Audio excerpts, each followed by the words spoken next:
if you could wait to about 72 hours before your booking, you could score incredible deals because that's typically when a lot of hosts kick in dynamic pricing.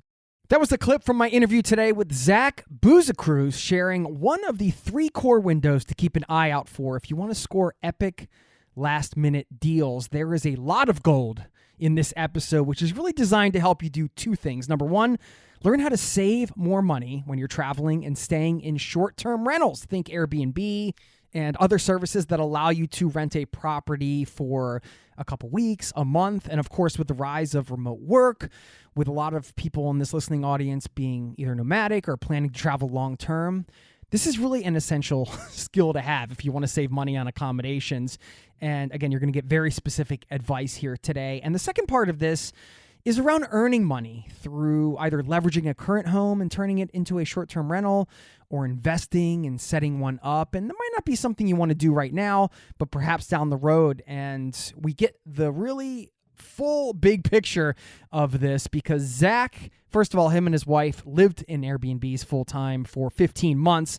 So they learned a ton about getting deals while traveling. And they also run a business called Sponstayneous, which helps people find last-minute deals and upcoming steals on Airbnb, and they deliver them right to your inbox. So we'll link up to all that in the show notes. But long story short, this one's well worth a listen if you want to save thousands of dollars or more on short-term rentals as a traveler over time.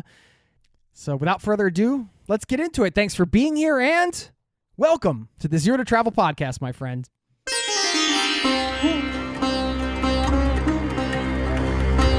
You're listening to the Zero to Travel podcast, where we explore exciting travel-based work, lifestyle, and business opportunities, helping you to achieve your wildest travel dreams.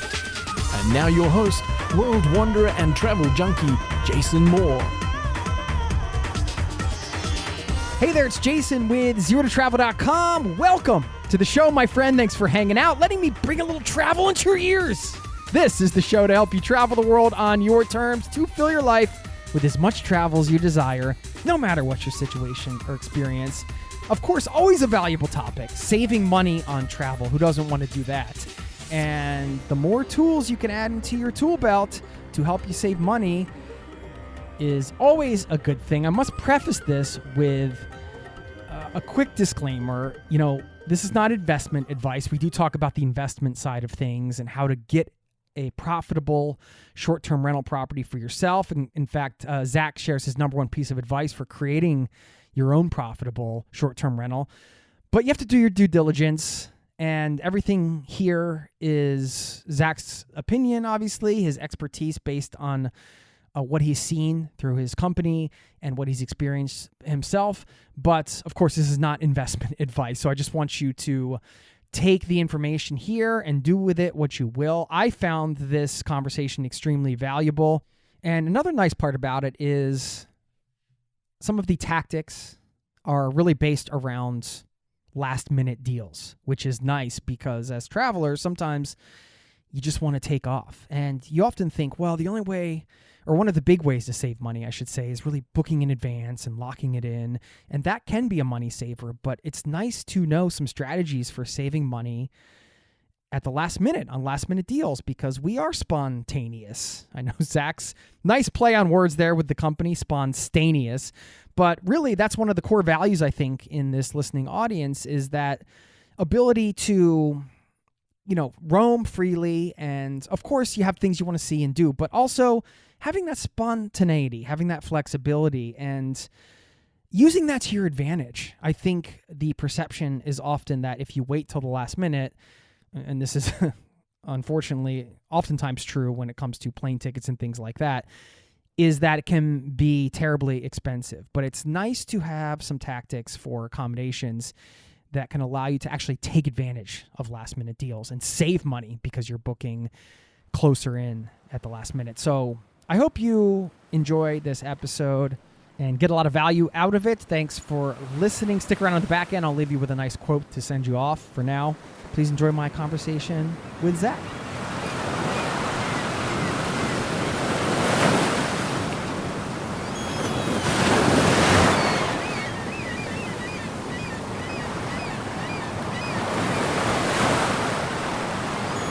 Look at you, man. Is this what are you in some kind of professional studio setting, or are you in a co-working space? No, dude, this is actually my closet. So you can make all the jokes there. But my wife and I just moved into this new condo, and I do a lot of podcasting myself. And so I was like, all right, I need like a studio, and I couldn't convince her to let me like convert one of the rooms into a full studio, but we agreed on a closet. So alas, here I am. It's very much a work in progress, but it's coming together slowly but surely. I mean, I'm impressed because, I've been podcasting this is my 10th year, and look around. I have no sound panels. No. Yeah, but dude, you got the mic holder with the cool red, top. I don't got that. You do your mic, you rock your mic game show host style. I mean, you got to rock your mic however you feel comfortable. Yeah. Where's your condo? Whereabouts are you guys? So we've been living in Washington, D.C. for a few years now, but we just moved. So we just had a kid who's 4 weeks old. And so we decided we needed a little bit more space. We love the city. D.C. is amazing, but it was also getting a little rough. So we decided to move to the suburbs. So we're in McLean, Virginia, which is about like 20 minutes outside of Washington, D.C. Okay, cool. Maybe we'll cross paths at some point because my dad and my stepmom are moving to Virginia. So. Oh, no way. Okay. You'll be bringing the circus, aka my family, through Virginia at some point. Did you grow up in that area, or? No, actually. So I was born and raised in Hawaii. And yeah, so and I'm one of those funny stories where most white kids who are in Hawaii are like military. But my family wasn't military. I guess my grandfathers on either side were part of the couple of the first Marine squadrons to be sent there back in the late 30s. So both my parents were also born and raised there. And so that's where most of my family is. But I ended up leaving home a little early when I was 16 and moved to the Washington, D.C. area, finished off high school here, and then went to college in the area, and then moved into the city. Wow. Okay. Well, I mean, I should formally say, Zach Busekrus, welcome to the Zero to Travel podcast, my friend. Very good. So close. I mean, that's probably a fair pronunciation. It's actually Boozy Cruise, a little bit more Booze Cruise-esque than your pronunciation. I was holding up my arms in triumph because I nailed it, and then that was really good. Corrected me. Most of the time, it's Busekrus or Bussy Crust or. So yeah, that's probably the best I've heard in a while, at least. I'll take it. Real professional show here. I was like, well, we butcher the last names. Yeah, welcome to the show, man. I'm excited that you're here. You've got a pretty unique business, I think, and some tips to offer, being that you and your wife lived full-time in Airbnbs for 15 months. So learning how to save some money on that side as a two-parter. And then we're going to talk about possibly, some of the things around investing and earning money or leveraging your current home. I want to hear more about this growing up in Hawaii experience. I don't know how many people are going from Hawaii to the East Coast, or if it's more people going from the East Coast to Hawaii. Is your family still there? Like, what's it like growing up in Hawaii? Yeah. So I do think more often than not, it's people leaving the East Coast for Hawaii than the other way around. And growing up there was an absolute privilege. It's a gorgeous place, obviously. It's also a tough place to grow up, and I don't think that gets talked enough about. Obviously, we have these idyllic, right? Thoughts on what like island life is like, and there's certainly a lot of truth to that, right? Like small town, everyone hangs out at the beach all the time. It's a slower pace of life, right? And all those things are certainly true. However, there's not a lot of opportunity on the islands, right? And so most folks who end up wanting to do something for themselves and or go to a great school, they end up leaving, right? And very few of them end up coming back. 90% plus of the island's GDP is tourism, right? And so anyways, it's a really beautiful place to grow up. It's very, family focused. Everyone is family. There's this real like culture of ohana, all the things that is kind of like stereotyped for. There are aspects of that are absolutely true. However, it's a really hard place to build a career. It's a really hard place to, I'd say, like be an entrepreneur. If you're especially driven, it's a hard place to live because there are only a couple colleges and universities there for starters, right? And there's a lot of poverty. There's a lot of poverty on the island, and I think that because of the economic situation of the island being so dependent, and the islands, I should say, being so dependent on tourism, there's a lack of commerce and trade and opportunity in other spaces. I'd say like after tourism is probably real estate, right? And so again, beautiful place to grow up, tough place to stay if you wanna build something for yourself. I'm thinking about the vibe and the sort of cultural, let's say the energy of the East Coast where you're living versus Hawaii. If you're picking two places in the US, I think those are the two that are on either polar end, right? I think you're right. How is that living in the East Coast for you, and having the background from the sort of some of the more laid back type of vibes, let's say, coming from that background and now living on the East Coast where it's a bit more go, and I'd say a bit more high strung overall? That's a great question too. So I was fortunate enough.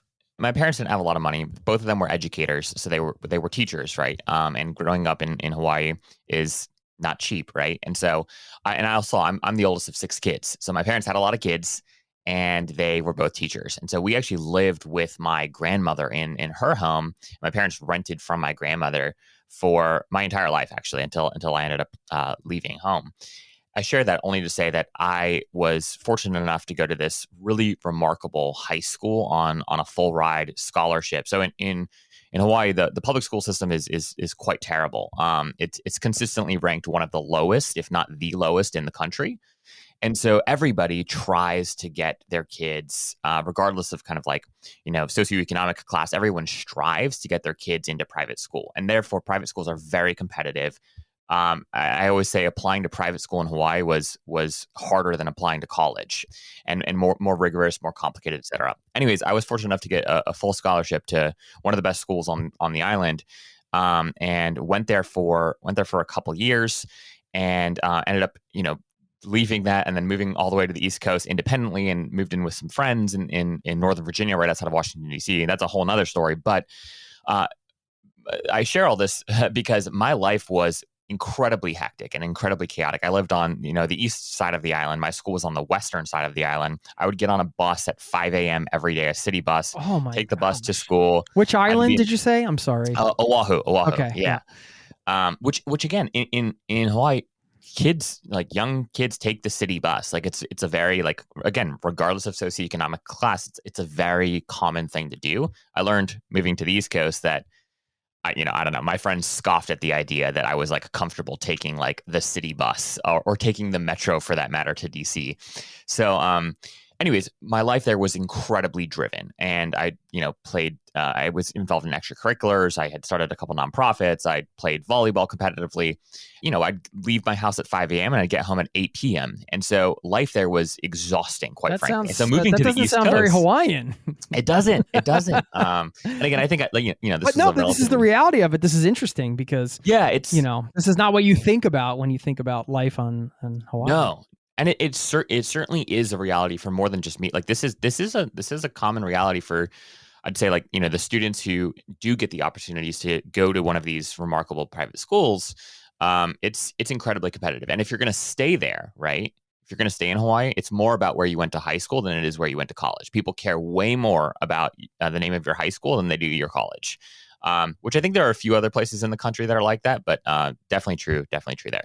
So long answer to your question. The adjustment was actually fairly easy because I feel like I was already, going. I think it's, you came to the East Coast to relax. Exactly. Yeah, I got driven to school, in a real car when I moved out here. My school was 3 minutes from my house when I moved out here. So, anyways, it was actually a breath of fresh air. Yeah, I don't like the idea of putting that much pressure on somebody so young. It doesn't seem healthy. Yeah. But maybe you disagree. I mean, you went through it. In many ways, I'm sure it shaped who you are today and some of the things you do. Was that healthy for you? So I burned out, which is why I left, right? You're burning out as a teenager. Yeah. And part of it was just, again, like circumstantial, right? I was doing a lot of different things. I've always been a pretty driven person. I've always been like fairly entrepreneurial in nature. I, started this organization in 8th grade to help raise awareness about the Darfur genocide. I was really inspired by this organization called Project Paperclip, which was doing a lot to raise awareness about other kind of like past genocides. And I learned about what was happening in Darfur and was pretty like moved by that. So I rallied my school together and anyways, got some local coverage, and that grew into a nonprofit. And then we got the founders of like eBay to come and be our official sponsors. And like, it was like this cool thing. So I was always doing a lot of different things. And I think that's partially why I totally like just burned out. But yeah, it was a lot of pressure. The school that I went to was absolutely incredible, totally fantastic, but very much it was all about like cram, try to get the A. Like one of the stories I love to tell about this particular school is one of my good buddies was the quarterback of the football team, and I will never forget he broke down and cried when he got a B+ on his biology exam, right? And like cultural, like you like think about all the stereotypes you associate with like a jock, right? And then you think about them like literally like breaking down when they get a B+ on a biology, like that was an aspect of the school, right? It was incredibly academically rigorous. Now again, a lot of those students go off to some of the top colleges and universities around the country, and so like it is absolutely a beautiful path for many. For me, I found myself becoming somebody I wasn't, and just literally spending every waking moment thinking, praying, like trying not to like die, quite frankly. So anyways, it was very, very stressful, high intensity, high pressure. College was a breeze after that. And my parents, they are incredible people. And if I hadn't gotten a full ride to this school, I would have gone to the local public school. So this was a huge opportunity that I couldn't mess up, right? So that in and of itself, added a layer of pressure. But again, to my parents' credit, when I realized I had enough and I couldn't do this anymore, we brainstormed ideas, and I ended up leaving and moving to the East Coast. So wow. Yeah. If I was getting a B+ on a biology exam, I'd probably be crying too. Tears of joy. Joy. Sorry. Yeah, dude. Sorry, had to throw it in. No. Well, you're a dad now, so you know how to make bad dad jokes, right? Dude, I'm still learning, man. I'm only 4 weeks in. How's it going? I haven't had a good one yet. It's going well, dude. I kind of feel, maybe this is just my overly optimistic self, but I have a lot of friends who have recently become parents, or are a few years older than me and have little ones. And the way that they always talked about it was like, dude, your life in those first few weeks is like over, and like it's hell, and it's blah blah blah. You're never gonna sleep, and you're not gonna be able to do anything, and you're just gonna order like pizza every night, like. And I was like hyperventilating because I'm a pretty driven person. Like I like routine. I'm like, oh God, like I'm gonna be a mess. And so I think that one, I got blessed with like a pretty chill kid. He's awesome. He is relative, like so he literally far, just hangs. So far. I know, knock on wood here, dude. So one, I'm sure that has something to do with it. But two, also one of the things I've realized, and I was sharing this with a buddy last night actually, is, again, I'm only 4 weeks in, so what do I know? But in these 4 weeks, what I've realized is like I can still do things on my to-do list. They're just going to happen at weird times, and they're not going to happen exactly the way that I want them to. So like I can still make time if working out is important to me. I can still make time for a workout, but rather than having like an hour for a workout 5 days a week, I might have 20 minutes for a workout 3 days a week or something like that, right? Which is better than like just not working out. Same thing with like eating. It's like, all right, I could choose to just, order DoorDash every night, right? Or I could be like, you know what, let's do a little bit of meal planning. I can't do this perfectly like I would like to do, but I can cook 3 nights a week, right? And we'll do takeout the other 2 nights a week or something like that. So anyways, 4 weeks in, that's my perspective, is that it's certainly disruptive, but not nearly as like, I don't know, life ending as I feel like some people make it out to be. And again, yet. Well, so I think the choice is your perspective, right? Or your mindset around it. It's like, it is a bit annoying sometimes when you get bombarded with negative messaging around something that you haven't experienced yet. And, not that people with that experience don't have something to offer, because they do, but mindset also plays into it. And you may experience the same things they experienced, but you have a different mindset and perspective around it. Therefore, you don't find it to be stressful. You're not ordering pizza every night or whatever the case is because of your approach to it. this translates to everything, work, travel, but I feel like, mindset's one of those things that's like kind of, it can be sort of buzzy or kind of like, oh, these aren't real practical tips. We're just talking about mindset. This is total BS. But I mean, a lot of times, a lot of things do come down to the foundational mindset in some ways. I mean, absolutely. And one thing I would just add too is that, I feel like there's so many like choices, right? Like that we have in a given day, and choosing, right, to be like, one, I'm going to choose to just like give myself a bunch of grace right now. Like I am going to do the pizza tonight, right? And like that's cool. Like I'm choosing this so that I can spend more time with my son, right? Like and that's cool. Like that's an awesome choice. I was at a conference once. This was a few years ago. Actually, HubSpot, very popular software company. They throw this huge event called Inbound every year. It's sort of like the quintessential like marketing and sales conference that 25,000 plus people go to every year. And Randy Zuckerberg, who is Mark Zuckerberg's sister, she was actually giving a talk. And one of the things she said that like has always stuck with me is she said, I have like 5 cards every day. I've got like my professional card, my mom card, my workout card, my healthy, eating card, and my social card or something like that, right? And she said, in any given day, I get to pick 3 of the cards that I'm going to play, right? Like, so in any given day, I can pick, I'm going to play my mom card today, my healthy eating card today, and my social card today. My professional card and my workout card, they're going to have to wait till tomorrow, right? The next day, all right, what cards am I going to play today? And I thought that was just a very simple, but like, helpful framework. And that I've already, started thinking in is like, okay, what does my deck look like, right?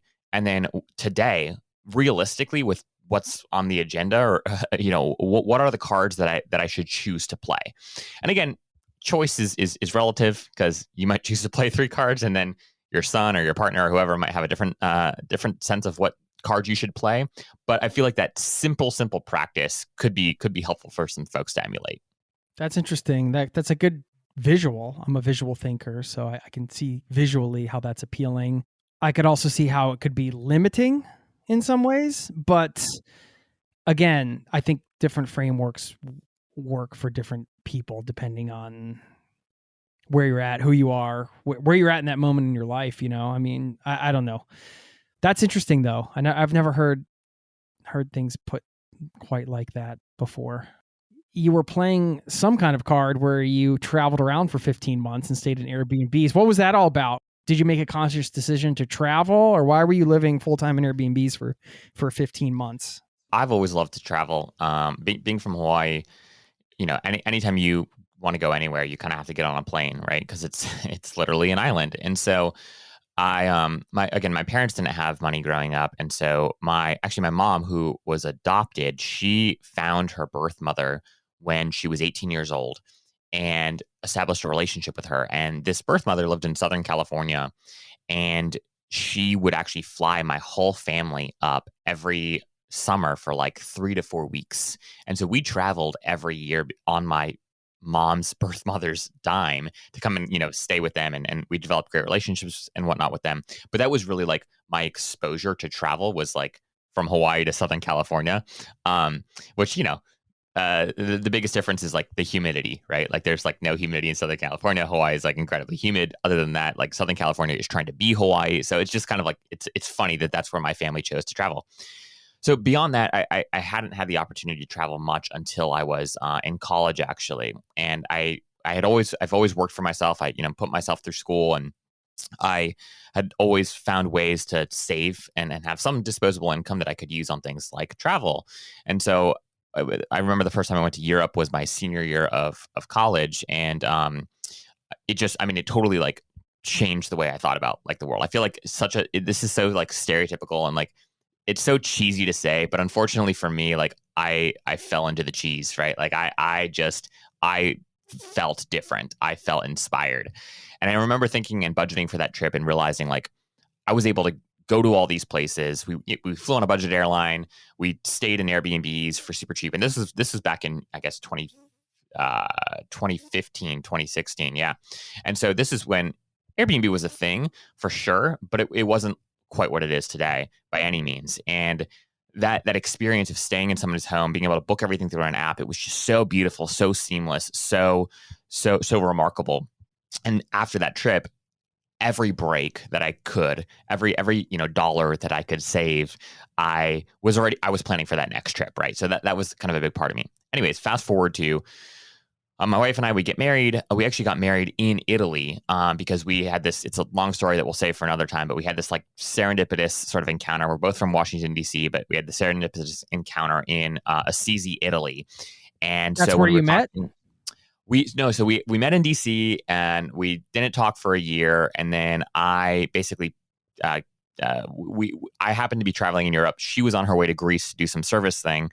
And literally for like a second, we overlapped at a train station in Assisi. And so like we went to the local McDonald's, which was the only thing open on a Sunday because in Assisi, it's a Catholic town and everything's closed. And so we went to this McDonald's, hit it off, like reconnected really. And then we went our separate ways. And so, but that was like the rekindling of like our friendship and then ultimately like our relationship. So when we were deciding where to get married, we just felt like we needed to do a destination wedding and do Assisi. It just felt very true to us. So we did that. At McDonald's? At McDonald's, yeah. McDonald's catered. No. Yeah, it was a incredible privilege and what wouldn't trade it for the world. A lot smaller than I would have hoped. I'm from a big family, so like I always had like the big wedding in mind, but we still got like 70 people to come all the way out to Italy for us. So that was a huge blessing. Anyways, so we got married in late 2019. Okay. And if you remember, like COVID, like was terrible in Italy before it was like terrible like anywhere else. So this was late 2019, right before COVID hit in 2020. So we are still to this day so thankful we were able to squeeze that in before the world shut down. And so in early 2020, as the world shut down, we were newlyweds, newly married, living together. Like we were together all the time. And we were living in Washington, D.C. in a small 700 square foot apartment. And, my wife's got a demanding job. I had a very demanding job. And we were both on Zoom calls, right, all the time. And in our positions, in particular, having like voices in the background or having another call going on just wasn't very appropriate. So we are, right off the bat, so many pros to COVID being early, experiencing COVID as like a newlywed, being newlyweds, because you get to spend all this cool time together and learn a lot about each other and all that fun stuff. But one of the downfalls was working was just not working. And so we were like, we got to do something about this.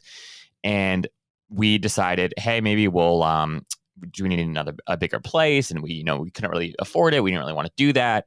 And my wife, she's actually an attorney. And so she said, hey, I bet I could get us out of the lease. And what if we just hit the road and we just became, Zach, we do the whole thing that you've always wanted to do. And we just become like nomads. And at first I thought, that's crazy. This isn't going to work. It's a global pandemic. Like, I don't know if we should be traveling, blah, blah, blah.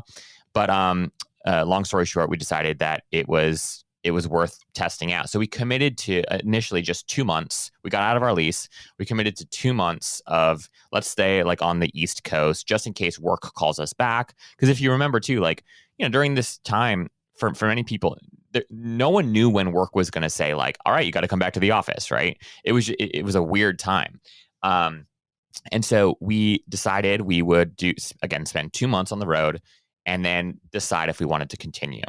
And from the moment we arrived at like our first Airbnb, which was actually in Cape Cod, like we were just sold. We were like, this is beautiful. We can like work from wherever. One day, you're like, we're out. It literally did take a day. Like it was like, I remember us both being like the night before, we were like on the couch. We loved our apartment too. We were like crying. And we're like, what the hell are we doing? Like, this is ridiculous. Like, who does this? Are we idiots? We love this place. We love this city. But it felt like one of those opportunities where like, this was before we had a kid and we're never going to get this time again. Why not just take it? The worst thing that can happen is that we have to come back in 2 months and rent another apartment, right? Like that was worst case scenario. Yeah. Always good to run the worst case scenarios. And if it's not that bad, then yeah, why not go for it, right? So that was the story of how we got started, and then we ended up staying on the road for 15 months. We traveled pretty quickly because we weren't sure if and when we'd have to go back to an office. So we we didn't stay longer than in any place longer than about a week. So we stayed in like over 60 homes all across the country. We after the first 2 months, we got the confidence to venture out. We went all the way out west, and I should say we drove everywhere. So we didn't fly anywhere. So it was all sort of just the continental U.S. But it was an absolutely remarkable experience. Yeah, awesome. Thanks for the background, because this leads into what you do now, and which is why I think you got some good insight here on to help listeners save money on short-term rentals, because you had this experience doing it yourself, staying in 60 homes all over the place. And you also now run a company called Sponstayneous, very clever play on words there, where you send the best Airbnb deals to people's inbox twice a week. So it's kind of like a Scott's Cheap Flights, if you're familiar with that, for Airbnbs. You've got a lot of knowledge around this, and that was why I wanted to bring you on here to share some of these tips for, of course, like we'll link to all this and people can sign up for the newsletter to get access to those deals, but also just for people traveling on their own with partners, whatever, finding those last minute Airbnb deals, getting like better deals, saving money on Airbnbs. I was just wondering if you could share some of those lessons. I don't know if you have like X number of lessons to share or whatever, but you can tell us kind of what you're coming here with. Yeah, absolutely. So first and foremost, what I'll just say is when we first kind of like went on the road, right, we had this very fixed budget, and we were like, hey, we want to do everything that so what we did first and foremost is we took our rent. Now, granted, like I will just say, rent in Washington, D.C. is not cheap, right? It's significantly more expensive than most places in the country. My wife and I also were single.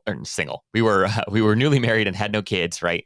And we were both working like in pretty intense jobs. And so what we did is we calculated our monthly burn, right? So like, okay, how much are we spending on rent? How much are we spending on like things like toilet paper and paper towels and, things that like would be included if we were to go to an Airbnb, things like laundry detergent, right? Random stuff like that. So we got out, just a simple Excel sheet. We calculated all these expenses, and then we arrived at a number that we're like, all right, rent plus all of this other life stuff, this is what we're at. And we were personally comfortable going between 25 to 30% over that monthly burn, just for the sake of it being like an adventure, right? So like that was our frame. That's how we started thinking about like budgeting for this adventure. And that's what we did. I will say there were a couple months where it was more like 50% over, but mostly it was in that kind of 20 to 30% range over our monthly burn in Washington, D.C. So that's where we started out. Now, we got to stay in some incredible places. And the reason we were able to do that is because we realized if we could wait until the last minute to book, we could score, a place that was normally, $600 a night for $250 a night or something like that, right?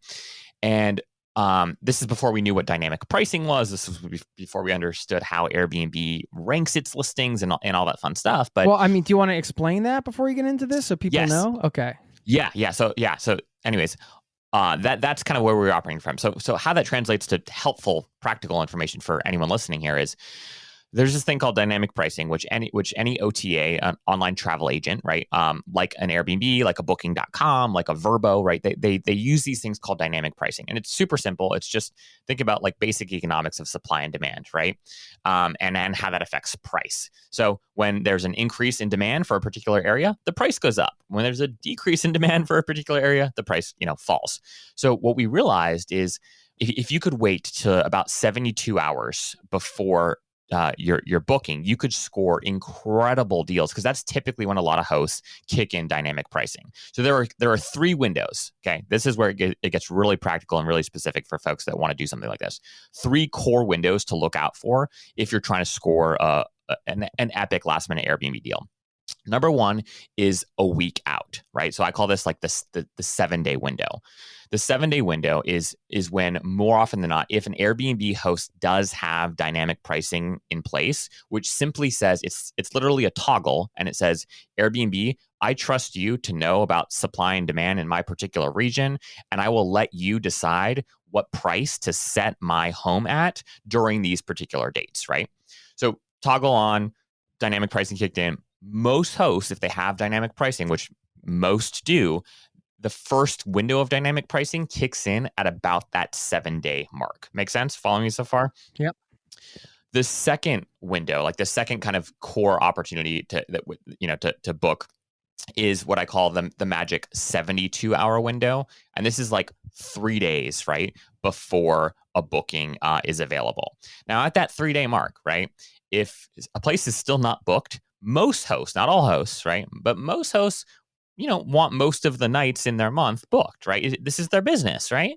So if you can come in at that 72-hour window and you realize their home is still available, and send them a DM and offer them something, that's you can score incredible deals. So a lot of folks don't even know that they can like negotiate with hosts, right? Or they can say, hey, like if your place isn't booked by Thursday at 5 p.m., I'll book it at Thursday at 5:01 p.m. for 25% off or 30% off or whatever it is. So that 7-day window and the 72-hour window are magic. Now, the final window is that 24-hour window. Most people can't wait that long before booking a place, but if you can, that's where you can literally get up to 50, 60, sometimes even 70% off a listing, because again, many hosts want their place rented. It's some money versus no money. So the 7-day window, the 72-hour window, and the 24-hour window.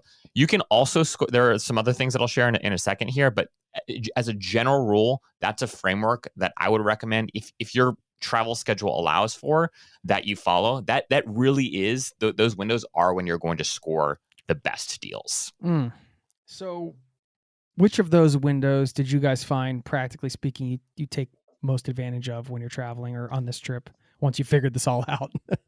So there were a couple times where we could take advantage of the 72-hour window, but most of the time it was the 7-day window, to be honest, just because we needed, at least like a week ahead of like, okay, where are we going, right? Like, where are we driving to? So that's mostly what we took advantage of. However, since then, as we've traveled, for just our own getaways and whatnot, since being back from this journey, I've taken advantage of that 72-hour window several times, and it's worked remarkably. I have yet, actually, there was one time I took advantage of the 24-hour window when I was in a bind, and it works. Like, again, you do have to talk to a few hosts. It's rare that the first person that you DM is going to be like, yeah, absolutely, right? But I have found incredible. Like I think the response rate is or the close rate, if you will, is about 20%, right? So of the people that you DM, about 20% of them will either say yes, or what they'll say is they'll say, hey, Zach, I will do this if, right, my place doesn't book by 48 hours before availability versus 72.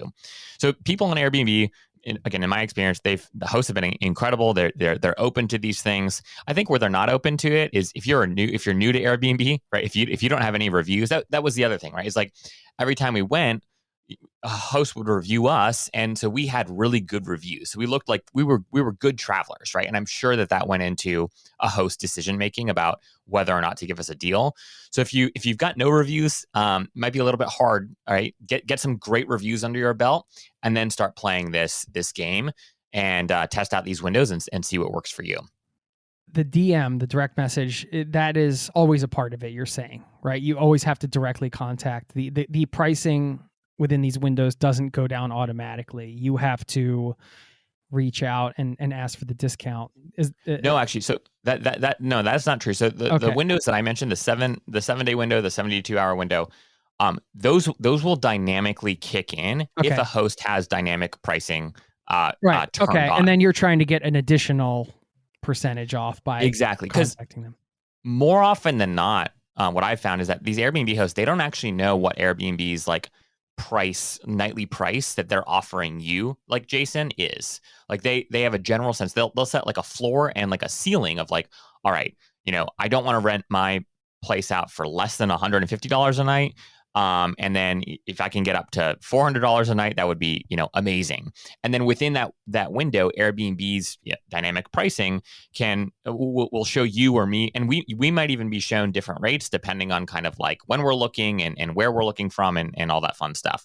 So it's always still worth DMing a host and saying, hey, I would love to stay at your place. Here are my reviews. If it's not booked by X date or X time, I'll book it, and I'll book it instantly. That's the other thing too, is if you can commit to booking it instantly, meaning the minute they say, the minute, Jason, you give me the thumbs up and you say, Zach, like, go for it. If you book immediately, that's super, super helpful for one, the host's ranking with respect to Airbnb. So one of like the ranking factors that Airbnb uses to determine like where your listing shows up when you're looking for like cabins in Tennessee, right, is how quickly after a user like me, after a prospective traveler is on your page, do they book? Because remember, Airbnb wants you to book just as much as that host wants you to book, if not more so.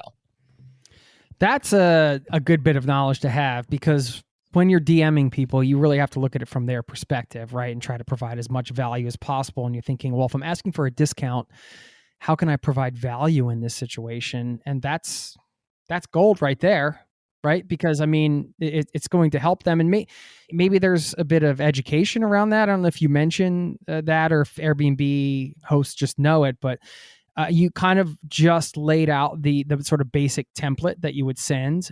Is there anything else that you found that you would write in a personal message that's really worked for you? Like if you're going to template it out, give us the sort of the highest performing template. If you have anything to offer, right? Like this whole like notion of like, bartering, right? In a sense, actually does come to play in this world more often than you'd think. So obviously, like if you have a podcast, right? Or if you've got an Instagram following, or if you are a creator of any kind, and if there's some skill that you have that you can leverage to help further market their place and or just add value to their space. I have not done this, but I have heard of a buddy who offered to like build like a custom stool, like a custom like stepping stool. Yeah, that's the word. For this Airbnb host in exchange for like a discount. And I guess he's like a woodworker and he had like extra stuff, and he'd sent them a photo, and they were like, he was like, hey, I was looking through your photos and I felt like this would go really well with the aesthetic of your home. Any chance I could bring this and give it to you and, get X dollars off of my nightly rate or whatever. And that worked, right? So there is a sense of like, if you have something to offer, whether again, it's an audience, whether it's a tangible good, not to say that this works all the time, but those things can work, getting creative. Also sharing a little bit more about your story. Like, why are you traveling? Who are you traveling with? Like, what is the purpose of your travel? I've heard incredible stories of families, sending messages to Airbnb hosts saying, my uncle or my like they're traveling for a funeral, right? And it's a tragic situation. It's really sad. And sharing that story, if you're willing, with your Airbnb host, your prospective Airbnb host, these people are phenomenal people. They're hosting because they like hospitality. At least many of them. We can talk about some of the other folks that are in the space that are just property managers and why I don't like renting from them. But most of the people on this platform are hospitality entrepreneurs, right? They're small business owners, and they have hearts. So being able to like kind of share a little bit of the reason behind your travel can also help you book at a discount. There are like two other things that I highly recommend. So what I just offered is sort of like a general framework that kind of works, for every kind of listing, right? Here are two pieces of advice that also that I would encourage anyone that's before they book to at least consider. Number one is always look for new listings. Okay. So sometimes you have to go to like that 15th or 13th page in your search results. So let's say you're looking again for cabins in Tennessee. You're looking in Tennessee. If you look at the first page, right, those listings are highly ranked, right? Meaning, they probably have hundreds of reviews. They, they're cool places. Maybe they might even be the most expensive places, depending on whether or not you used, pricing filters. And trying to like score a last minute deal there might be difficult, right? Because again, they have a lot of demand. Now, if you go to that 10th or 12th or 15th page, then you're going to see all the listings in the region that you're looking for that have like 2 reviews or 3 reviews. Because again, the way that Airbnb, one of the ways that they rank listings is by overall number of reviews and overall quality of reviews. Okay. So the more reviews that you have and the higher quality those reviews are, the closer you are to the top. Well, you might have, Jason, you might have opened up a cabin in Tennessee and you might have 5-star reviews, but you only have 3 reviews, right? You have a beautiful place. It's awesome. It would be, a perfect place for anyone to travel to, but you just don't have enough reviews to get off of that like 13th page, at least right now, right? So what I always tell folks too is always go and check those 12, anywhere between 10 and 15 pages, look for new, go look through that listing and DM that host. I have had incredible success in getting a deal from them because, again, they need more people to stay in their place so that they can increase their reviews, so that they can increase their positioning on the listing page.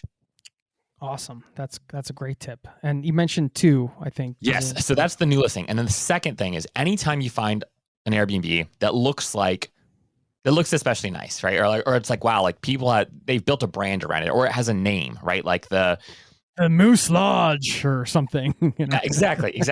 Very Norwegian sounding. Exactly. Or like, the Scandinavian, like, escape or whatever it might be, right? Like a fun name. So always go and Google that name and see if they have a direct booking site. Okay. So, Airbnb is a marketplace, right? It's where it's a listing site. It's a listing service. It's the most powerful listing service for short-term rentals. But a lot of the best short-term rental hosts that I know and that I've come to, have a relationship with over the last year of doing what I'm doing is that they have direct booking sites. Now, if you book directly, just flat out, you're always going to get about a 20% discount. Because, right, the host doesn't have to pay Airbnb fees, and you as the guest aren't paying Airbnb fees, right? So always go and Google the property name and just see if you can find their direct booking site. If you book through that, again, you're already going to get a 20% discount. Oftentimes, it's even more than that, quite frankly, especially for some of the nicer places. So looking for those new listings, right? And DMing them and saying, hey, would love to come stay at your place. You've got 3, reviews and a 5-star rating. I'm a great guest. Any chance I could get 25% off the nightly rate or, 30% off the weekly rate, whatever it is. And then going out and doing just a little bit of Googling to see if you can find an Airbnb host direct booking site. Those will save you lots and lots of money. It's a very easy thing to do. Only takes another, few minutes of your time. What is the typical percentage you ask for in terms of a discount? I'm sure it's a difficult line because you don't want to, if you ask for too much, you might not get a response. I'm just curious, I know you can't give a catch-all answer, but you have a lot of experience with this. So wondering what the range is here. Yeah, that's a really good question. So if they already have dynamic pricing in place, meaning if you can see on Airbnb that, this listing is normally $500 a night and it's going for, $350 a night, right? If something like that is already visible to you, hosts know if they've turned dynamic pricing on, right? And so what that means is like, I'm not going to ask for a 40% discount, right? If like, they're already kind of like, below where they'd like to be. But I might ask for a 15 to 20% discount, right? And say, hey, like this is, I can wait until the last minute to book or I could book right now if you approve this. And any chance we can make this work. So 15 to 20% is what I would offer when it's like, when dynamic pricing is already there. I've gone like the best deal I've ever gotten is 60% off a stay. Now that was for a week and it was for like a really nice place. And what I also offered to do in that context is I offered to have them on my podcast, right? And so this was like a particularly like unique story and I was really interested in sharing it. And I was like, hey, I'd love to come out and do this thing. Any chance I could also, score a reasonable deal so that I could afford to stay in the place, right? So I would say anything over like 35%, you have to have something to offer these hosts, right? Like again, and you have to realize most of these people again they're small business owners, right? They're entrepreneurs. Like their margins are thin, right? Like they it's not like they're just like rolling in the dough. And therefore like respect the fact that they've put a lot of blood, sweat, and tears into crafting this space and a lot of money, right? And don't be disappointed if they say no, right? And that's the other thing I would say. When you DM folks, always be incredibly considerate, right? Like they owe you nothing, right? You are a random stranger on the internet that says you're the best host, you're the best guest ever, you're really clean, you don't have parties. You know how oftentimes I hear that? Right. And then how often, like that doesn't come to be true. So respect the fact that people will say no. And that's totally OK.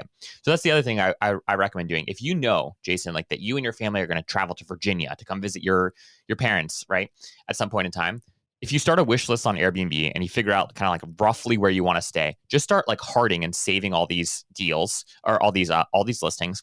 And then what I would do is I would even if your trip is weeks out, right? I'd go ahead and I'd start DMing every single one of those, let's say 20 listings. And then what I'd say is, I'm Jason. This is my family. We're coming to visit my in-laws. We have flexibility with respect to our booking and our booking dates. I would love to book your home if it's still available 7 days out from my, travel dates. If so, I'll do so at, 20% off whatever this rate is or something like that. I've also had wild success with that. So again, finding the area you want to go to, wish listing your favorite stays in that particular area, sending them a slew of DMs. And then again, this could be 2 or 3 months out and just saying, hey, by the way, if this place isn't booked 7 days out, would love to book it, right? That's probably actually where I've seen the most success is and that's probably just because there's more quantity of people that you're reaching out to, right? But that is a recipe for success. Again, if you do have the flexibility with respect to when you book. This is gold, man. Oh, good. Well, I hope so. This is great advice here. I appreciate you coming on and sharing all this because, this could literally save people thousands, tens of thousands, depending on how much you're traveling and how much you're using short-term rentals on Airbnb. But obviously, we all want to save money as travelers. Yeah. Right. This is very specific in terms of the practical steps you can take to do that. So thank you so much for sharing that. And of course, Sponstayneous, I just signed up for the newsletter and this is pretty cool, man. Like, great idea. If you're somebody who, look, remote work isn't going away anytime soon. People want to travel around. If you're very open to, it seems like the best person, you can correct me if I'm wrong, for a service like yours is somebody who's pretty flexible in terms of where they can stay and moving around, just like you guys did for 15 months. If you're on the move and you need places to stay, people can sign up for free and just get access to the deals that you curate essentially, yep. Right? Yep. Yeah. And 100%. So what we do right now is we curate twice a week. We have like the Weekender, which comes out every Wednesday morning, and that's weekend long stays over the next month. So what we do is, and it's broken out by region. We're also in Europe now. So it's North America and Europe. And we'll do some curation around like just the Southwest US. And we'll say, hey, here are like the best weekend long deals over the next month in, Texas and New Mexico and Arizona, if it's the Southwest region. We've got a Northeast region, a West region, all that fun stuff. So that's the Weekender. And then the Weekly comes out every Monday morning. And that's for 7-night or week-long stays over the next month in all those regions as well. So yeah, all that is, totally free. And we're always looking for, additional places to curate from and feedback from folks. So yeah, if you do sign up and if you got some ideas or you want to see more deals from a particular state or region, please let us know. But yeah, the idea was really just born from the fact that we learned, right, how to find the best deals and how to look for them and how to scrape them and whatnot. And so yeah, this is just kind of like our way of hoping, our hope for this is just that we can give more people the opportunity to stay at some of these remarkable places and even establish relationships with these incredible hosts that otherwise might not be able to do so. Yeah, I was raising my hand because I'm like, hello, you got to add Northern Europe to this list. Can I ask you a bit about the company? Are you guys, sure. How are you monetizing this? Because the sign up for the newsletter is free, correct? Yep, 100%. So my wife and I, we started this very, and it was just, we were sending these to just family and friends over like an email, right? And then more people like requested like, hey, can you add me to like your list or whatnot? And we're like, hey, maybe we should like do a newsletter or something. So I whipped up a landing page in Webflow, which is like a CMS. Did you build builder. It? Yeah. Well, so no, what you see now, no, my now partner did, but the initial site, which was very crappy, I did build in Webflow. And we threw up a simple landing page. And then actually Sam Parr, who is the founder of The Hustle, who recently sold his media company to HubSpot, he saw it and tweeted it out. And then he and Sean Puri, who host the My First Million podcast, they talked about the landing page, or they talked about Sponstayneous on their podcast. And so anyways, we couldn't have predicted that. And that was like a big initial jump for us. which was awesome. And we realized, okay, there's something here. There's some momentum here. So how we monetize right now, I have a podcast called Behind the Stays, where we go and we unpack the stories behind the best Airbnb hosts, and that podcast is really how we monetize. And then we do the newsletter kind of as a free service for travelers. So that's where we're at right now. We've also built out a couple of SaaS tools that are still in beta for short-term rental hosts, because ultimately what I'm really passionate about is like, I love travel. I want more hosts who've built remarkable brands for themselves to be able to like offer better deals to travelers by building up like their own direct booking sites, right? Like their own sort of like a website, direct booking site, their own brand. I've interviewed hosts that have hundreds of thousands of followers on Instagram, and all of their traffic goes to their Airbnb listing, right? And like that's like, it's so sad to me, because I'm like, look, you've done the hard part, which is you've built an audience. Like you open your calendar and instantly things are booked. Do you know how much money you could be saving yourselves, but then also travelers, if you just had like a direct booking site, right? So I'm trying to build tools that enable some of these hosts. Airbnb is great. I have incredible affinity for the brand. Huge fan. I would still always recommend, if you start a short-term rental, absolutely list on Airbnb. It's one of the best ways to get, initial bookings. But if you are serious about building a brand and not just about, having a sort of like a passive like real estate investment, I would say you have to build a direct booking site. Like you have to think about your own marketing strategy. And so we talk about a lot of that stuff on Behind the Stays. And we're building out a couple tools right now to help hosts be able to do that in sort of like a meaningful way. So one of these tools is called Ping. And what Ping does, which is kind of cool, is it integrates with your Airbnb listing. And you, Jason, you can say, oh my gosh, I found this incredible place on Instagram. It looks beautiful. It's booked out like, 6 months. But if it becomes available for any weekend in the month of October, I want to be notified. So what Ping does is you put in your information, it syncs up with your Airbnb calendar. The minute availability does pop up for that listing, or a cancellation comes through, you'll be the first to get an email. You can go and you can book that place directly with the host, or you could book it through Airbnb if you'd prefer. So that's one example of, again, how we're trying to help hosts build up really their own portfolio of offerings, so that they can save themselves money, but then of course save travelers money as well. So much exciting stuff. So the podcast is the monetization coming from like sponsorships or partnerships? Yeah. So, okay. and again, like I want to be really clear here. Like we're like just like starting here. So like it's a very humble business. And so yeah, we it's nothing like your podcast, Jason, but yeah, we've done a really cool job. Like it's been cool to see this growth of like short-term rental entrepreneurs, and a lot of entrepreneurs actually like from the coasts that have decided to get into short-term rentals. They listen to the podcast, so it's a fun like niche audience right now, and it's been growing quickly, which is fun and exciting. But my dream for the show is like, there's so many real estate investment shows out there, and there's a ton of even like short-term rental investing specific shows out there, many of which I have like remarkable respect for. That's just not what I want to do. Like I want to understand who Jason is and why Jason is passionate about like why he built his home and why he's hosting, and his aspirations and his dreams as a creator, as an entrepreneur. So Behind the Stays is very human interest focused. We absolutely talk about investing, we absolutely talk about brand building and marketing, but it's always through sort of like the lens of the human, right? And like their story. So I like to say it's like the Humans of New York story, like sort of approach, but for Airbnb hosts. And so that's what I try to do with Behind the Stays. Yeah, I love it.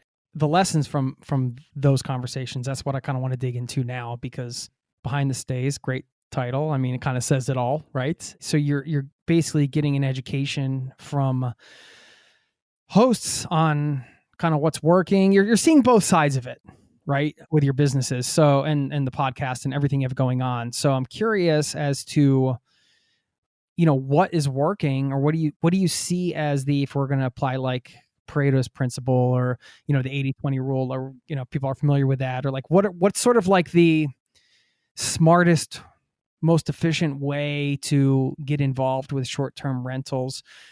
I mean, there's two sides to this, I guess. There's sort of the existing property for like current homeowners, but there's also, I think the possibility that's open for everybody. I shouldn't say everybody, like not financially, but I mean, in terms of like exploration, right? Is, hey, okay, obviously people are acquiring properties or building properties or finding land or building tiny houses, whatever, there's all these different things you can do in theory. So theoretically, if we're going to explore options that might be a fit for ourselves, for our lifestyles as individuals, we don't want to waste our time or money. We want to try to get in with something that makes sense. My hunch and my sense, you can correct me if I'm wrong, is that it's really the alternative types of accommodations that are, doing the best because they're just like, very unique. But what does that mean? I mean, does that mean everybody should buy a tiny house? Does that mean everybody should theme, even if you're renting a room in your house, if you theme it out as a Pac-Man room or whatever, that you're going to get more bookings? Like, I mean, just dude, educate us, man. Yeah. No, this is a fantastic question because I get asked this a lot, right? And the short answer is you sort of nailed it, right? If in a world where resources were somewhat unlimited, right? To an extent, what I would tell everyone to do is go and find an opportunity to build a remarkably unique stay, right? Full stop, right? If you build a remarkably unique stay, it's easy to market. It photographs well. People want to stay at stuff like this. What's happening right now in this moment of like short-term rental history is that you've got folks that are traveling. They're designing their entire vacation around staying at a particular place, right? That's remarkable. Like people, a lot of the hosts that I bring on my show, like they have people that are coming to the middle of nowhere, Kansas, right, to stay at their home because it's a 3-level shipping container home. They've taken these shipping containers, right? They've stacked them on top of each other. They're beautifully designed, filled with, every amenity you could possibly imagine. But it's in rural Kansas, right? Yeah. Like, so what's happening right now? The accommodation is the destination itself. Exactly. And that if you have the ability to do something like this, if you have the resources, rather than just like buying like, a couple places or 3 properties or whatever, and trying to sort of like diversify your portfolio, my recommendation would be like, if you can, put all that into like one place and make this place Insta-worthy, right? Like, or enable this to become Insta famous if you can, because I think that's what's going to work. I talk to a lot of people that are a lot smarter than me in this space, right? Investors who see, hundreds of deals, right, per month. And what everyone keeps saying is like short-term rentals in particular as an asset class, right? It's the unique stays that do well in downturns, right? So like depending on who you talk to, like we're heading into some sort of downturn, right? Economically, disposable income is going to become harder for many folks. And yet we still see time and time again that people still choose to travel even during hard times. They just travel a little bit more locally or a little bit more simply. So this can actually be a huge opportunity for short-term rental hosts. And the short-term rental hosts, like if you only have, $1,000 to spend on a vacation, and while you would have, previously wanted to go to Disney or wanted to go to Europe or whatever, you don't want to just go and stay in like somebody's second, 4-bedroom home, right? Like a couple hours away. I don't know that your kids would love that as much as they might love, like, let's go stay in the Pac-Man house, which is, 2 hours away. It's more per night. It's twice as much per night, but we're going to get this cool experience as a family. It's going to be beautiful. It's going to be designed. And, it's not Disney. It's not, Paris, right? Or Rome, but like, it's a fun and memorable place. Your kids are going to be talking about that Pac-Man house forever, right? Like, so on the one hand, if you have the ability and the resources to do something like this, that is hands down what I would recommend is the best strategy in this particular moment in time, is to find and create unique opportunities, unique stays. If you don't, right? If you don't have that ability, to your point, what you do have, how do you take the space, the room, whatever it is that you do have, and how do you provide some semblance of character to it, right? Some semblance of like, how do we make this particular place memorable? If you just want to make a quick buck, I think that unfortunately we're living in a moment right now where there's enough money and there's enough players in the space where you're not going to do well in the short-term rental space. Meaning if you're just trying to like, turn a quick profit, there are probably other better ways of doing that than starting an Airbnb, quite frankly. That wasn't true 2-3 years ago. It's true now as far as I can tell. Now, that said, right, if you don't have the resources to go and build a beautiful custom home, right, that's Pac-Man themed, that doesn't mean you can't take your home and find a way. How do I turn this into like an artist's like retreat, right? How could I take this home, deck it out, make it beautifully inspirational?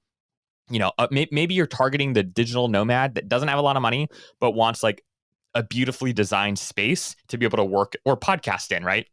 How do you take that one bedroom in your house and how do you make it look absolutely beautiful, right? And absolutely, unique. And a lot of the time people think that this stuff just costs tons of money. It actually doesn't cost that much money. It's really just about like you taking the time to be creative enough to make the space come to life. And if you can't do it, there are so many people out there that will come in and consult with you and tell you, hey, here's how to design your closet, Zach. Here's how to turn this into like a podcast studio that you could rent out on Peerspace. The room right over here, like here's how to design this well. And you could advertise your space as like a podcaster's escape, right? Or something like that. So the moral of the story here is unique is winning right now. If you have the resources, don't go and buy 3 single family homes and try to list those on Airbnb. Go and instead take that money, invest it in something truly unique, truly memorable. The last thing I would say is that if you don't want to do the work of building a brand, then don't. There's this notion out there right now that every Airbnb listing needs an Instagram account, right? Like that's not true. You can play that game, and that game, right, means like this is your business. Like this is a marketing channel for you. You're going to be spending a ton of time on this, but you don't have to. Not every Airbnb needs like an Instagram account. And I think like that's a notion I always like to leave people with is like as people get into this space, they'll start following homes and they'll start looking at A-frames and cool cottages and bungalows on Instagram and they'll end up saying, I don't know that I could ever do this, right? This is a lot of work. And it is, but you can still have and I know many, many, many Airbnb hosts that have incredible businesses that have, spend zero time on Instagram. So I think that there's huge opportunity if you're willing to put in the work. You'll grow faster. You'll grow your direct bookings faster. You'll grow your brand faster if you do take the Instagram approach. But it's not like a ride or die sort of situation. Amazing. Do you guys have anything personally in terms of an Airbnb? I have. So we have a rental. It's not a short-term rental though. So that's what we're working on. We just bought this our condo here in DC, or sorry, in Virginia. We've got one in DC that's a long-term rental. But yeah, dude, we're working on something. So stay tuned. But yeah, that's what's also been this remarkable privilege is like I'm coming in not knowing like anything. I'm just getting to learn from all these people that have just done these remarkable things. And I, not to just plug my podcast, but like if I think my podcast, we have to plug it. We're here, man. Plug it. But Behind the Scenes is a great asset for like people that are newer to the game. Like I would say, like if you've been in the game for like years, right, you're probably not going to get much value from my podcast. Like my podcast, I think is for younger people that want to get into this game, that don't know a lot about it, that want to figure out, what levers do I need to pull? How are other people doing it? Who should I be networking with and following in the space to learn from? Because again, like, you don't want to learn too much. I have little to offer you with respect to evaluating a deal, right? What I do have a lot to offer you is I can tell you who all the people that you should talk to are that know how to do this stuff well, right? So Behind the Scenes is a fantastic, like, I just have a ton of fun with the show, and I hope others have fun listening to it. It's great for starters. It's not great for those who have been in the game for a long time. Yeah, we'll definitely link to all this in the show notes. And when you reached out and kind of saw the stuff you were doing, I thought it would just be great to have you on and share what you've learned from building these two sides of your business, which represent the two sides we talked about today: saving money as a traveler and perhaps earning money as a traveler with something unique. Of course, this isn't like investment advice and all the disclaimers or whatever, but it's exciting. Those unique properties. I always had a dream to have something like that. Those type of custom builds are so expensive though. So it's kind of a unique challenge. It's a kind of a fun puzzle to figure out. I don't know. We'll see if I can swing it at some point. But it's something I've thought about for sure. I mean, can you literally just take something and put it in the middle of nowhere and it'll work? That's my question. Because Jason, this is the even in Europe. I want people absolutely, absolutely. So this is what I want people to understand, right? Is like that I've had, and we can talk more about this. If anyone has questions, Jason will link my email or something, or Twitter, or insert whatever it is in the show notes below. And please, like, ask me questions here. But like, and I can link to specific examples of what I'm about to say, right? So what I'm about to say is that I know a lot of people in this space that have built off grid, like, in the middle of, bum beep nowhere, northern Minnesota, these remarkable escapes, right? I know what they've spent to create this from soup to nuts, and I know what it goes for now, and it's absolutely insane. And I think part of this, right, is like and maybe this might be hard to wrap your mind around depending on kind of like where in the country you live, but like for a lot of people that have, that live on the coast, right, or they're working for tech companies, or they're working for themselves, whatever it is, they have a lot of time and flexibility. Even if they have a young family, they're not going into an office every day, which means, right, if they can get a Wi-Fi connection, even if it's powered through like solar, if they can get a Wi-Fi connection, they can literally go in the middle of the week from a Monday through a Thursday to northern Minnesota to this off-grid cabin and work from there. And people do this. And they don't not just some people, a lot of people are doing this. They did it through COVID. They're still doing it now. So you can build, my point is, like, you can build a very affordable build, right, in the middle of nowhere. And if you can market it well, and this is what I would say for any folks that are trying to market it well, you have to work with influencers today. Okay. Like if your goal is to build a brand around a unique stay, which if you're building something unique, your goal really should be to build a brand around it. You gotta invite people to come and stay at your place for free for a night, take photos, take videos, and share it with their following. That is like the simplest and easiest playbook to follow to kind of build your audience, to get your initial bookings. Time and time again, it just works like a charm. If you need specific influencers that I've vetted, that I love, that I've seen do incredible things, again, get in touch with me and I can send you them. But my point is, like, these things don't need to be expensive. There's also a great company called Den Outdoors. Have you heard of them, Jason? They have these custom like plans, and they price out exactly for you. It's brand new builds, right? And they say, like, here are all the plans. Here's exactly what you need to do. Here's who you should go. Here are the vendors in your area you should go talk to.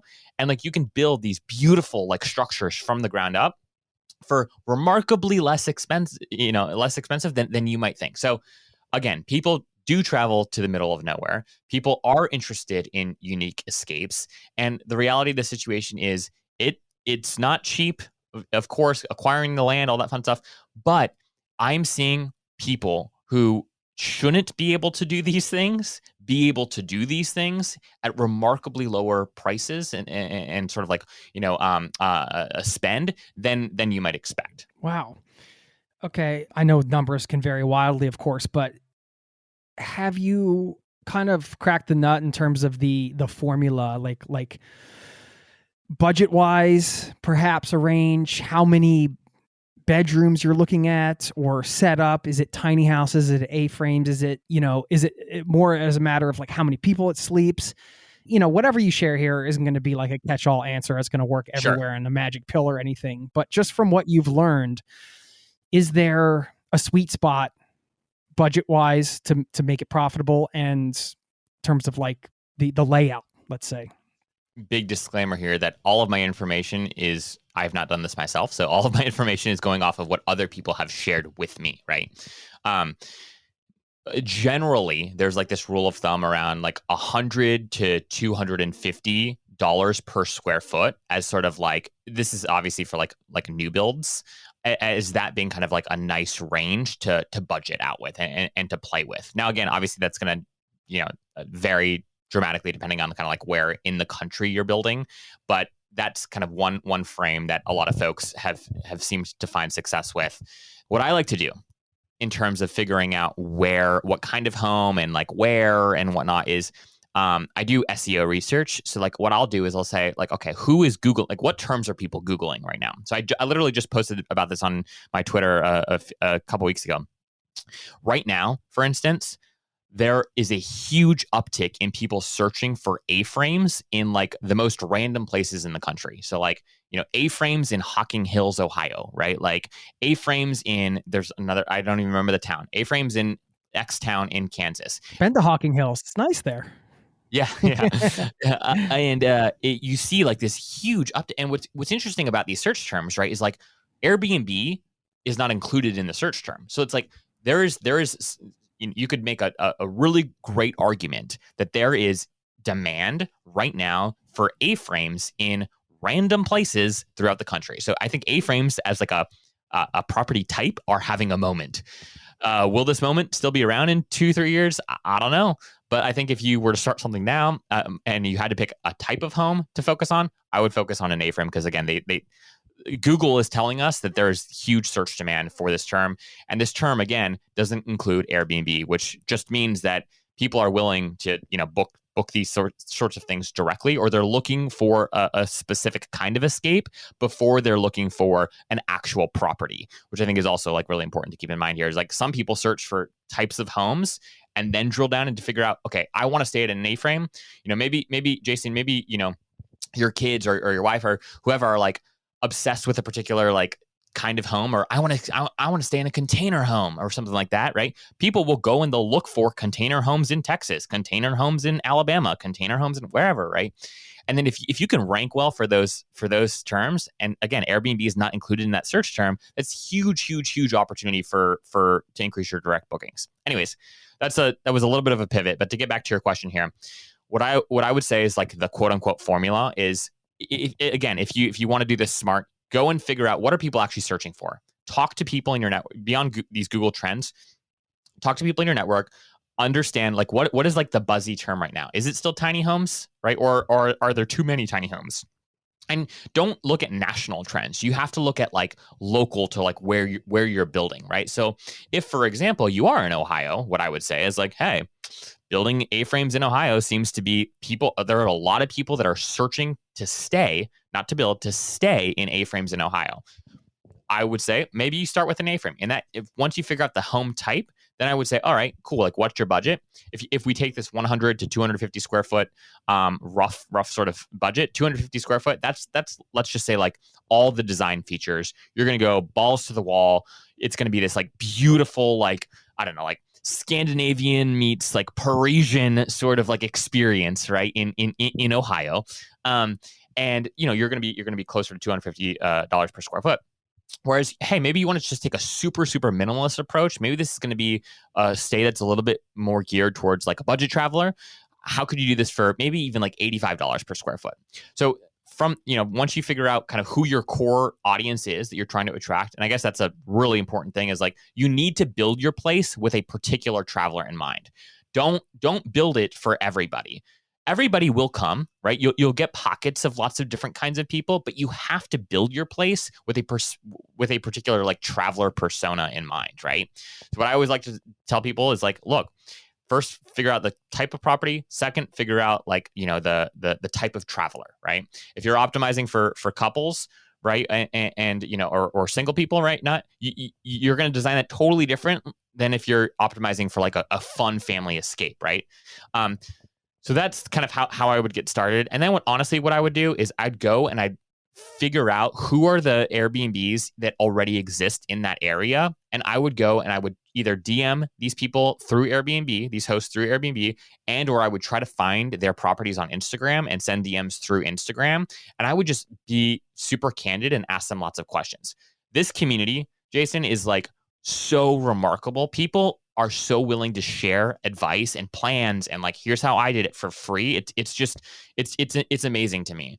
So I'd say the best advice that you're going to get are from other players who are in your specific market trying to do specific things. If you want to do something, again, in the spirit of unique stays, what I would also do is go find a location. If you don't need to build something close to you, go find a place in the country.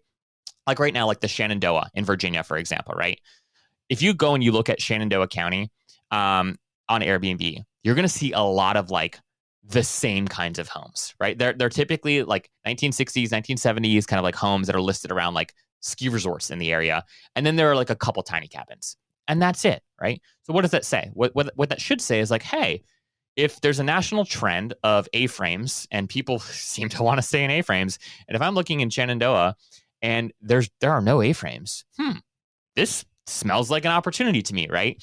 And that could be a helpful data point in helping you discern, the type of home to build. So sorry, that was a very convoluted answer to your question, Jason. But Don't be sorry. I think all those things are helpful. That's very helpful. The SEO research, do you use a particular tool? So I use SEMrush, formerly known as SE, or I feel like I used to call it SEMrush, but apparently it's SEMrush. Maybe that was just a Zach mistake. But yeah, SEMrush. That it's a little bit on the pricier end. Google Keyword Planner is a free tool that folks can use. It's not as good. And then there are ones like Moz SEO and Ahrefs.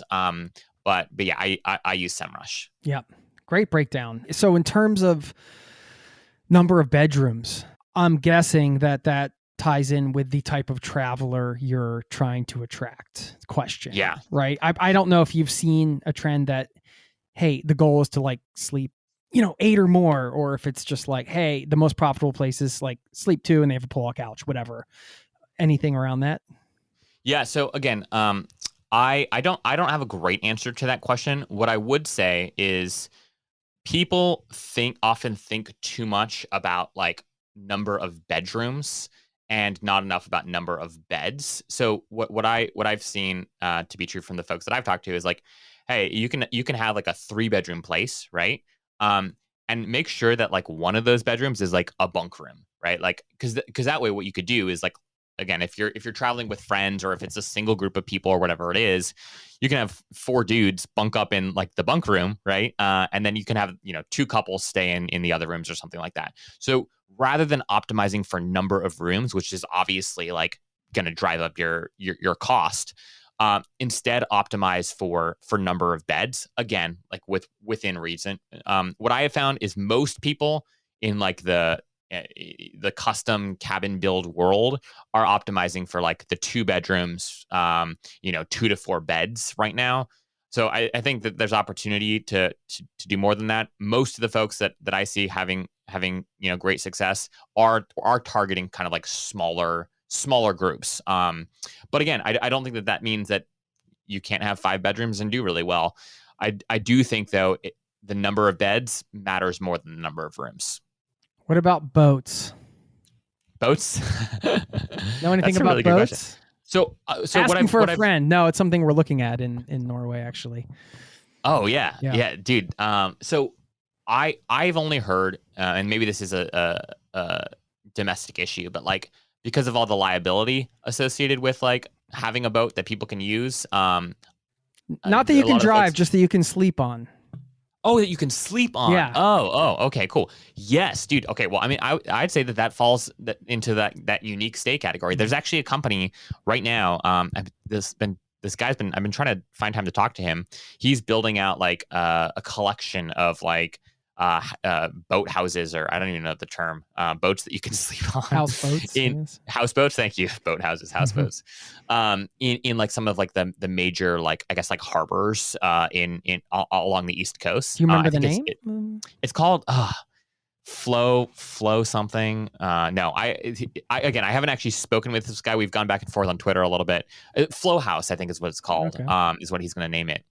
But I don't think that they're live yet. I think that they're launching in Annapolis very soon. So I think that's a beautiful example of a unique stay.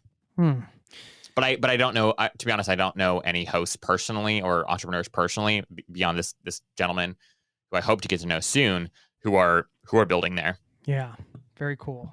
I know I have more questions, but I feel like we covered so much today. I'd love to stay in touch and just kind of see if there's a potential to kind of bring you back on and share some stuff as trends change and things like that. Yeah. It seems like you're right in the thick of all this. And I mean, I can't thank you enough for just coming on the show and sharing everything that you did today. It was a just great breakdown on both sides of the equation. And yes, I know we mentioned the various projects, but if you want to let people know, remind them one more time, go ahead and do that. Yeah, no, absolutely. And I just want to thank you, Jason.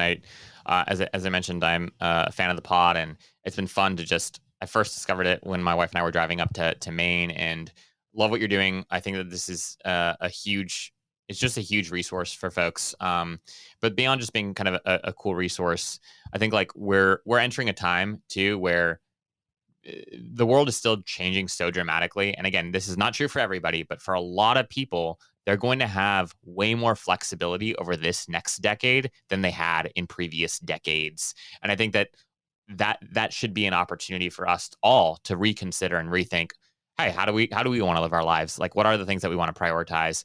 Maybe we don't want, the dream single family home. Maybe there's opportunity to have a smaller home and then spend more time traveling. And I think your podcast and what you're doing with your community is just a huge asset for folks that want to live a different life, a life that I sure as heck know that I want to live. So thank you for all the work that you do. Yeah. And if folks do want to learn a little bit more about what we're doing and working on, Sponstayneous.com. If you just Google Sponstayneous, you'll find our website. We also, actually, if you Google last minute Airbnb deals, we rank number 1. So if you just Google last minute Airbnb deals, you'll also find Sponstayneous. Yeah, that was a fun thing to do. And then that's where you can sign up to get last minute Airbnb deals. If you are an Airbnb host or an aspiring short-term rental entrepreneur, you can listen to Behind the Stays. It's a podcast. You can find it wherever you get your podcasts. If you are a host that's doing something really cool and you want to be on my show, I'm always looking for great people to bring on the podcast. So I'll also drop my email. I'll send that to you, Jason. It's just Zach, Z-A-C-H, @Sponstayneous.com if you want to reach out and talk further. But thank you so much for the opportunity, man. It's been a huge privilege.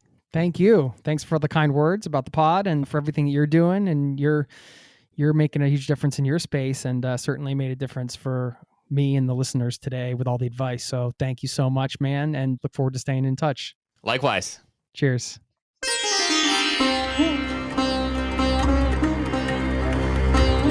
There you have it. Special thanks to Zach once again for stopping by the show and sharing his expert advice.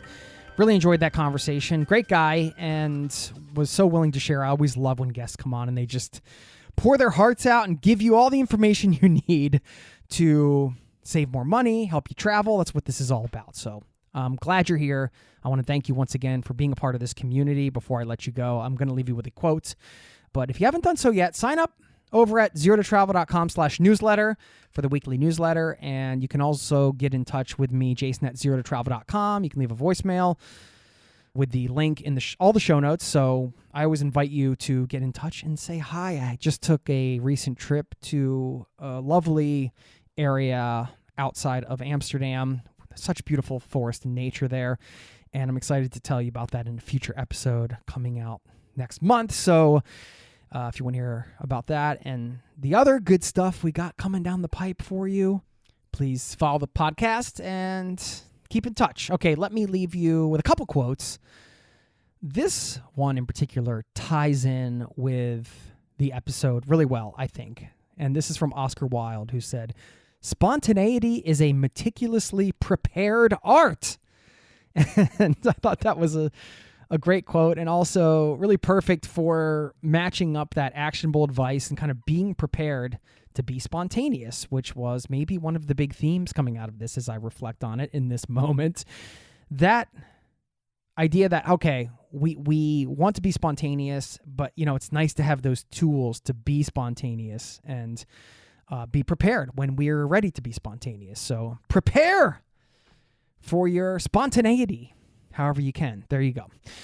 And last one from Tina Fey, always hilarious. And this one, it's just truth right here, Tina Fey. She said, "Say yes and you'll figure it out afterwards." I don't know. If I'm leaving you with that quote, who knows what that'll lead to. If you end up taking a trip today or something, let me know. Shoot me a message. I'd love to hear that story. And I want to thank everybody who's gotten in touch, who's listening to the show today. I want to thank you for taking your time to be here as I close it out. Excited to see you next week. Have a wonderful day. Smile. Take a chance today. Do something you've been thinking about doing, but you haven't done yet. For whatever reason, maybe you've been putting off pursuing an idea or contacting an old friend or whatever the case is. If not now, then when? Do it. Say yes and you'll figure it out afterwards. Thanks for listening, and I'll see you next week. Peace and love to you and yours. Cheers. This podcast has been brought to you by